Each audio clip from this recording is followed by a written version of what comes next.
Hey, what's up everybody, welcome back to the channel everyone and happy new year to all of you guys and আপনাকে আবারো ধন্যবাদ জানাচ্ছি আমাকে যারা আগের বছরে ফুললি সাপোর্ট করে আসছিলেন। তাই আমি আশা করি আপনাদের এই বছরটাও যাতে ভালোভাবেই কাটে। এন্ড আজকে ভালো কিছু দিয়ে শুরু করতে চাই আজকের টেক নিউজ। দেখতে থাকুন ভিডিওটি, জানতে পারবেন অনেক কিছুই। অলরাইট, তো আপনারা হয়তো অনেকেই জানেন যে পৃথিবীর সবচেয়ে বিগেস্ট টেক ইভেন্ট CES কয়েকদিন পরেই অনুষ্ঠিত হতে চলেছে।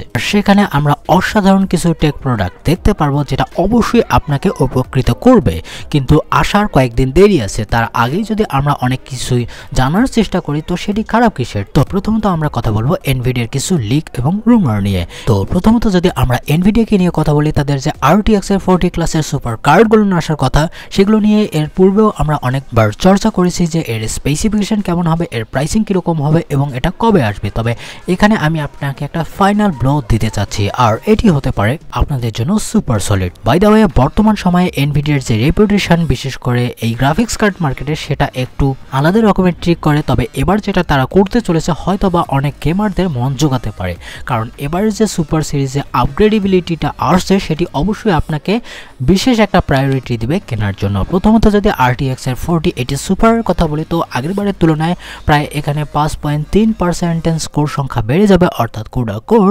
তার ফলে এখানে 5 থেকে 7% বা এর চেয়েও বেশি আমরা একটা পারফরমেন্স দেখতে পারি আগেরবারের তুলনায়। আর সবচেয়ে ইন্টারেস্টিং পয়েন্ট হচ্ছে এখানে মেমোরি স্পিড আরেকটু বাড়ানো হয়েছে 23 GBps। আর তাছাড়াও যদি আমি TDPর কথা বলি, আইডেন্টিক্যাল থাকছে, অন্য সকল যে সকল ফিচার থাকা দরকার আগেরবারের তুলনায় হালকা খানিকটা বাড়বে।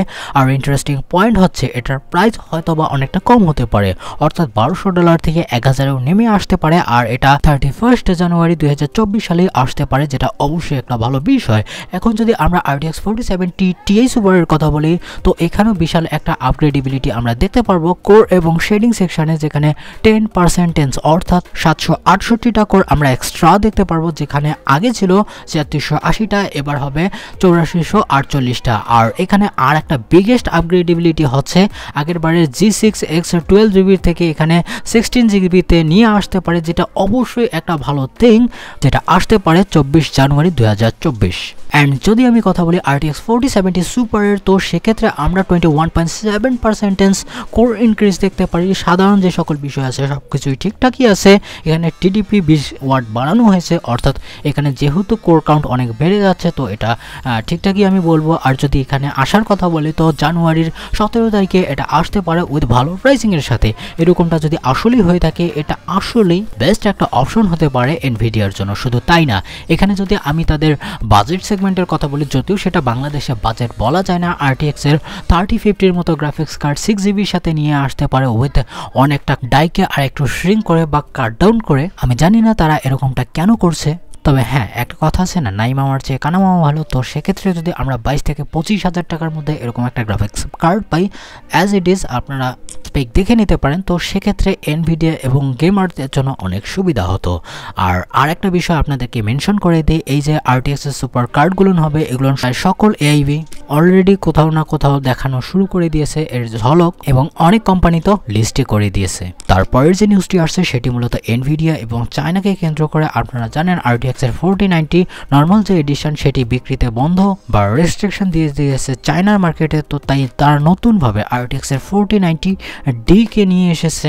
আপনারা ড্রাগন ভাবুন বা অন্য কিছু ভাবুন, সেটা আপনার। তবে হ্যাঁ, এখানে কিছু স্পেকে কাট ডাউন করা হয়েছে এবং সকল প্রকার AIB এখানে তাদের নিজস্ব কার্ড দেখিয়েছে। আপনাদেরকে একটু বলে নেই, নর্মাল RTX 4090-র SM সংখ্যা হচ্ছে 128, এটাতে ব্যবহার করা হবে 114। তারপরের যে নিউজটি আসছে সেটি AMDর কাছ থেকে, আর তাদের RX 7000 সিরিজের কিছু কার্ড আনার বাকি ছিল। তবে এখানে কয়েকদিন আগে লিক বা রুমার আসছিল, যেটি আমি কভার করেছিলাম। RX 7800 আসতে চলেছে, নন XT আর কি। RX 7700 আসতে চলেছে এবং RX 7600 XT প্রবাবলি আসতে চলেছে। তবে এখন লিক আসছে বা রুমার আসছে যে ওই দুইটা গ্রাফিক্স কার্ড যদি নাও আসে, এই RX 7600 XTর মতো গ্রাফিক্স কার্ড আসার সম্ভাবনা অনেক বেশি। আর সবচেয়ে ইন্টারেস্টিং পার্ট হচ্ছে এটি ওয়াপিং 10 না 12 না 16 গিগস অফ মেমোরির সাথে নিয়ে আসতে পারে G6 অবশ্যই। অ্যান্ড এই লিকটা এতটাই করা কেননা এই লিকটা আসছে গিগাবাইটের মতো অ্যাড-ইন বোর্ড পার্টনারদের সাথে, অর্থাৎ specifically RX 7600 XT gaming OC 16GB এবং গেমিং 16GB আমরা এখানে দেখতে পারছি, যেটা অবভিয়াসলি একটা ভালো বিষয়। অর্থাৎ এটির প্রাইসিং যদি ভালো হয় আর এর ক্লাসের সাথে যদি 16GBর কম্বিনেশন হয় তো অনেকের জন্য এটা ভালো হতে পারে। আর আপনাদেরকে একটা ভালোভাবে কথা বলি, এই যে RX 7000 সিরিজের কার্ডগুলো সেগুলো কিন্তু নতুন এনকোডারকে ব্যবহার করে এবং যেগুলো এনকোডার পুরাতন ছিল সেগুলো অনেক স্ট্রং হয়েছে। আর FE1 তো আপনাদের জন্য থাকছেই, তো সেক্ষেত্রে কন্টেন্ট ক্রিয়েটর বা গেমাররা এটার চুজ আপনারা নিজে থেকেই করতে পারেন। আর এটিও খুব শীঘ্রই আসতে চলেছে, ইভেন RTX এর বাজেট কার্ডকেই ট্যাকেল করার জন্য খুব শীঘ্রই আসতে পারে। এটা বেসিক্যালি কম্পিট করতে পারে RTX 4060 Ti এর সাথে, যেহেতু সেখানেও 16GBর ভ্যারিয়েন্ট আছে। তবে আপনাদেরকে বলবো না যে তার সাথে কম্পিট করবে, হ্যাঁ অনেকটা সিমিলারিটি দেখাবে যে না আমরা ভালো কিছু করতে চাচ্ছি। আর এটি নাভি 32 বেস হতে চলেছে। তারপরের যে নিউজটি আসছে সেটি স্যামসাংকে কেন্দ্র করে, আর তাদের আপকামিং যে গ্যালাক্সি S24 সিরিজ আছে সেটি খুব তাড়াতাড়ি আসতে চলেছে, অর্থাৎ এই CES-এই চলে আসবে। আর এখানে আপনারা এর আগে লিক, রুমার বা এর যে স্ট্রাকচার, ডিজাইন সব কিছুই আপনারা পেয়ে গেছেন। আর এখানে কিছু স্পেশাল আপনাদেরকে ফিচার বলতে চাই, যেহেতু এখানে তারা এবার অফলাইন যে AI মোডটা ইনক্লুড করবে সেটা অনেক পাওয়ারফুল হবে, লাইক অ্যাপেলের ডিভাইসগুলোর মতো। আর তাছাড়াও আপনি এটাতে 4K-তে আউটস্ট্যান্ডিং 120 FPS-এ ভিডিও করতে পারবেন, তাও আবার কনস্ট্যান্টলি। অবশ্যই খেয়াল রাখবেন এটা কনস্ট্যান্টলি, স্লোমো বা অন্যান্য ফিচারের জন্য না। অ্যান্ড ডিজাইন সম্পর্কে আপনাদেরকে আর কি বলি, এটা আগের বারের তুলনায় এবার একটু আলাদা লুক দেওয়ার চেষ্টা করবে, অর্থাৎ কার্ভি স্ক্রিন থেকে এবার ফ্ল্যাট ডিজাইনে চলে আসবে। টাইটানিয়ামের বডি বা ফ্রেম থাকবে। SoC হিসেবে এখানে থাকতে পারে, অবভিয়াসলি ওটাই থাকবে Snapdragon 8 Gen 3 with lot of AI feature. তবে যে 120 ফ্রেমের কথা বললাম সেটা কিন্তু অনলি আপনারা S24 আলট্রাতে পাবেন, নাকি নর্মাল S24-এ। তারপরের যে নিউজটি আসছে সেটি মূলত ইন্টেলের কাছ থেকে আসছে। তাদের যে 14 Gen নন কেভ CPU গুলো ছিল এর আগেও আপনাদেরকে বলেছিলাম, তো সেগুলোর উপরে মানুষ দেখছেও না। বর্তমান সময়ে এতগুলো CPU মার্কেটে অ্যাভেলেবেল। তো এখানে শোনা যাচ্ছে বা আসছে লিক যে স্পেনের কিছু রিটেল শপে একে দেখা গেছে এবং গুড প্রাইসিং এর সাথে। তবে হ্যাঁ অবভিয়াসলি এটা অফিসিয়াল আমি ধরবো না, তবে হ্যাঁ এই নন কেভ CPU গুলো যদি ভালো একটা প্রাইসিং এর সাথে আসে তো অনেক গেমার্স এবং অনেক কন্টেন্ট ক্রিয়েটরের নেটকে ফুলফিল করতে পারে। বিশেষ করে যদি আমি Core i5 14500 এর মতো CPU এর কথা বলি, 14 কোর 20 থ্রেডের সাথে আসবে, ওয়াপিং 5 GHz এর কাছাকাছি চলে যাবে উইথ 65 ওয়াট TDP-তে, যেটা অবশ্যই একটা ভালো বিষয়। আর স্পেনে এখানে লিক হয়েছে এর প্রাইসিং, আপনারা অনেকেই জানেন ইউরোপের প্রাইসিং কতটা উইয়ার্ড হয়ে থাকে। বিশেষ করে এখানে ভ্যাট ট্যাক্সের বিষয়গুলো আছে, আপনারা স্লাইড পজ করে প্রাইসগুলো দেখে নিতে পারেন। তারপরের যে নিউজটি আসছে এটি আপনার মাইন্ডকে বগলিং করে দিতে পারে যদি আপনি একজন গেমার হয়ে থাকেন। আপনারা জানেন এপিক স্টোর তারা কি রকম এবং কত ভালো ভালো গেমস ফ্রিতে মানুষকে দিয়ে দিচ্ছে। আর এক বা দু চারটা গেম না, প্রতিদিন একটা করে নতুন নতুন ভালো টাইটেল দিচ্ছে। বিশেষ করে আজকে যেটা দিয়েছে, অর্থাৎ আমি 31 ডিসেম্বরের কথা বলি, তো সেক্ষেত্রে আপনারা সেন্টস রোর মতো গেমস আপনারা ফ্রিতে পেয়ে গেছেন। আর এখন খবর আসছে যে সামনে যে সকল গেমস আসতে পারে সেগুলো বলা যায় লিক হয়ে গেছে। প্লেগ টেলের মতো গেমস আসছে, গার্ডিয়ান অফ দ্য গ্যালাক্সির মতো এবং আরও অনেক গেমসের লিস্ট আমাদের সামনে চলে এসেছে।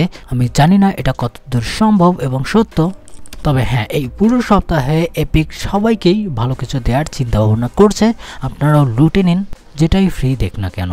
তারপরের যে নিউজটি আসছে সেটি মূলত ল্যাপটপ লাভারদের জন্য, যারা ল্যাপটপকে অ্যাফোর্ড করে থাকেন বা আপনারা প্রায়োরিটি দিয়ে থাকেন। তো মিটিওর লেকের যে সকল CPU আসতেছে সেগুলো ইন্টিগ্রেটেড GPU আগের বারের তুলনায় প্রায় 33% ফাস্টার হয়েছে, যেটা আমরা লিনাক্সের বেঞ্চমার্ক থেকেই শো করতে পেরেছি বা আমরা দেখতে পেরেছি। অর্থাৎ আমরা সবসময় কিন্তু AMD Radeon 780M এর মতো GPU পারফরমেন্সের উপর প্রশংসা করেছি, তবে তার মতোই যে এরকম পারফরমেন্স করছে আবার অনেক কেসে বা অনেক অনেক ভালো পারফরমেন্স করছে। তো এক্ষেত্রে যদি আমরা দুটাকে কম্বাইন করি তো আগে পিছিয়ে একটু হবে, তো এটা একটা ভালো সিগনিফিক্যান্ট বিষয়।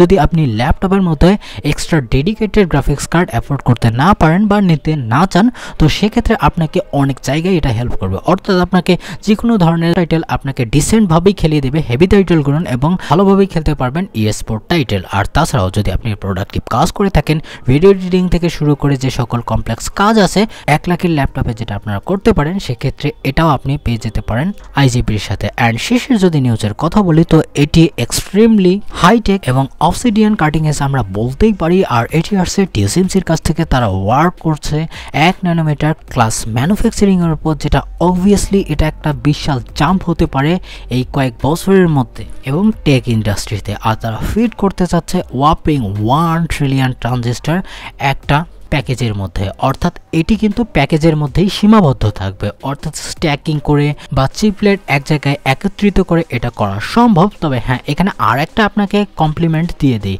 এটা কিন্তু হবে এমসিএম ডিজাইন। আর আপনারা যদি মনোলিথিক ডিজাইনের কথা বলেন তো 1 ন্যানোমিটারে একটা সার্টেন সাইজে 200 বিলিয়ন ট্রানজিস্টর ঢোকানো সম্ভব যদি আমি মনোলিথিক ডিজাইন অথবা একটা চিপলেটের উপর করা যায়। তবে এটা আসতে পারে 2023 সালের দিকে। আর বর্তমান সময়ে আমরা অলমোস্ট 100 ট্রানজিস্টর দেখতে পেরেছি। তবে 1 ট্রিলিয়ন সম্ভব 3D হেট্রো টেকনোলজির মাধ্যমে বা ইন্টিগ্রেশনের মাধ্যমে। আই হোপ যে আপনাদেরকে নিরাশ করিনি, যদি করে থাকে অবশ্যই ডিসলাইক দেওয়াবেন, ভালো লাগলে তো লাইক, আর কমেন্টে অবশ্যই হ্যাপি নিউ ইয়ার থেকে শুরু করে আপনারা যে কোনো কিছু লিখতে পারেন। অ্যান্ড যারা আপনারা এর আগে এই চ্যানেলটিকে সাবস্ক্রাইব করেননি এবার করে ফেলুন, কিছু ফ্রেশের সাথে স্টার্ট করতে চাই আবারও। দেখা হবে নেক্সট ভিডিওতে, ভালো থাকবেন, সুস্থ থাকবেন, বাই বাই।